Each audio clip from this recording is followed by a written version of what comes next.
Ce mec a perdu 8000 bitcoins.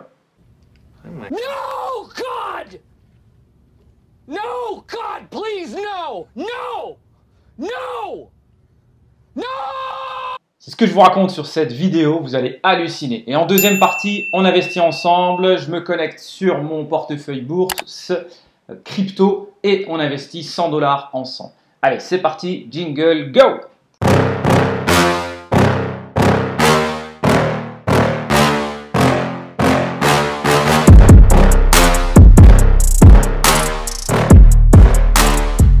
Donc, c'est l'histoire incroyable qui vient d'être racontée. Ce mec s'appelle James Howells, un Gallois de 36 ans. Et un jour de 2013, il jette 2 disques durs à la poubelle qui se sont retrouvés dans la décharge commune de son village du Pays de Galles. Un disque dur vide et le deuxième disque dur qui comportait la clé privée pour avoir accès à 8000 bitcoins qu'il avait minés en 2009. Valeur actuelle de l'actif, 170 millions de dollars. Maintenant, qu'est-ce que vous auriez pensé ou fait à sa place? Option 1. Option 2.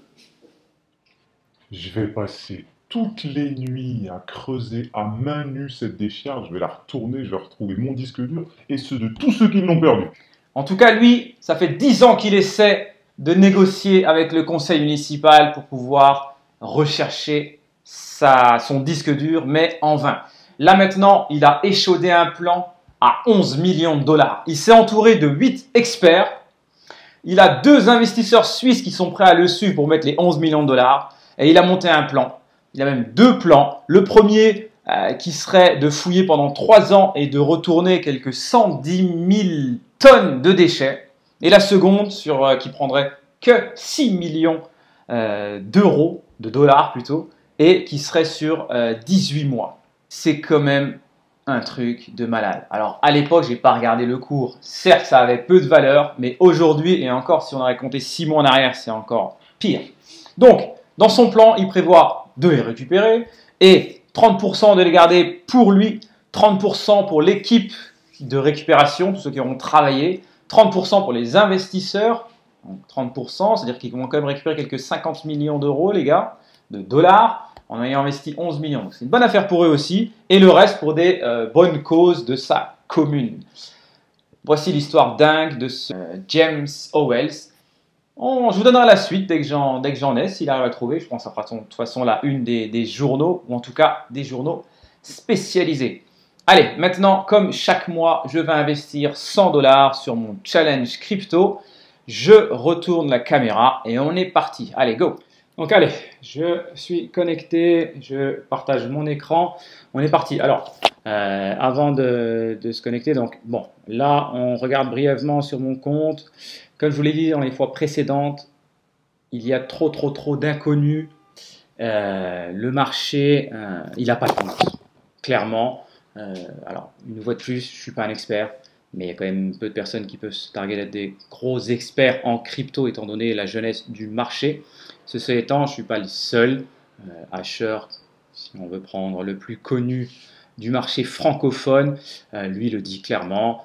Il n'y a pas de tendance, donc on ne sait pas où aller. Ceci étant, je reste campé sur ma position qu'on risque de continuer à être baissier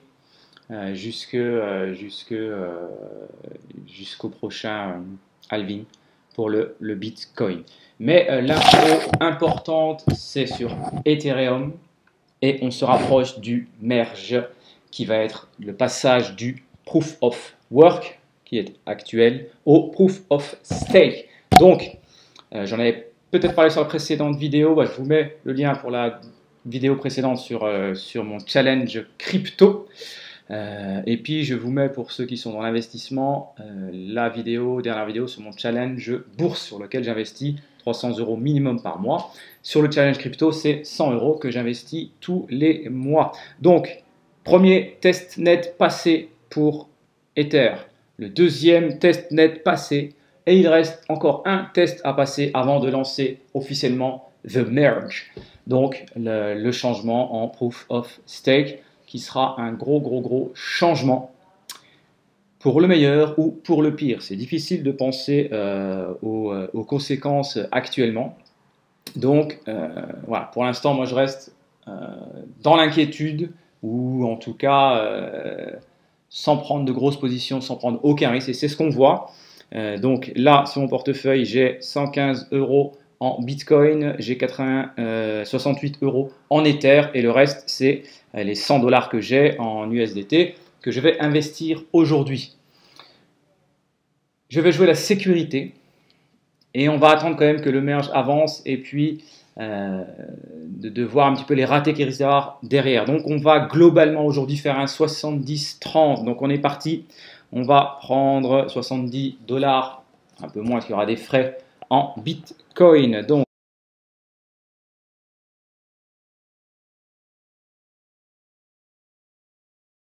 Donc on va prendre 70 en Bitcoin et 30 en Ether. Donc je vais sur mon Ether que je vais échanger. Je vais en échanger contre du Bitcoin à hauteur de 70 €. Je vais mettre moins, je vais mettre 67, 66, que je les ai en dollars. Et pour en laisser quand même un peu, hop. Quoique non, on va mettre direct en Ether et puis comme ça, en USDT. Et comme ça, on va pouvoir changer des dollars. Donc suivant. Donc là, je vais récupérer 0,002999, 0,0030 maintenant. Allez, on confirme vite. Pour rappel, on est sur un portefeuille DCA. On investit tous les mois un peu. Si vous regardez les vidéos précédentes, je vous montre que la première, on avait investi sur Solana, sur Polkadot, sur plein d'autres monnaies. Sur mon portefeuille principal, sur Binance, je suis à peu près la même stratégie actuellement, en attendant le halving qui serait courant avril 2024. Voilà, il nous reste 30 USDT que l'on va changer. De la même façon, cette fois-ci en Ether. Ether, te voici. USDT. Là, pour le coup, je vais mettre tout. Je ne laisse rien. 0,018. On confirme. Et voilà, c'est toujours un peu plus long. Terminé. Voilà, donc on n'a plus d'Ether et on se retrouve avec un portefeuille composé à 182 € de Bitcoin et à 97 € d'Ether. Donc tous les mois on investit 100 $. Pour l'instant on est en mode sécuritaire. Dites-moi ce que vous faites actuellement de vos bitcoins, si vous en avez, si vous n'en avez pas. Posez-moi toutes vos questions, ce qui vous bloque, ce qui fait que vous prenez encore des risques maintenant ou ce qui fait que vous n'en prenez plus. Je vous dis ciao, à très vite pour la prochaine vidéo. Ciao!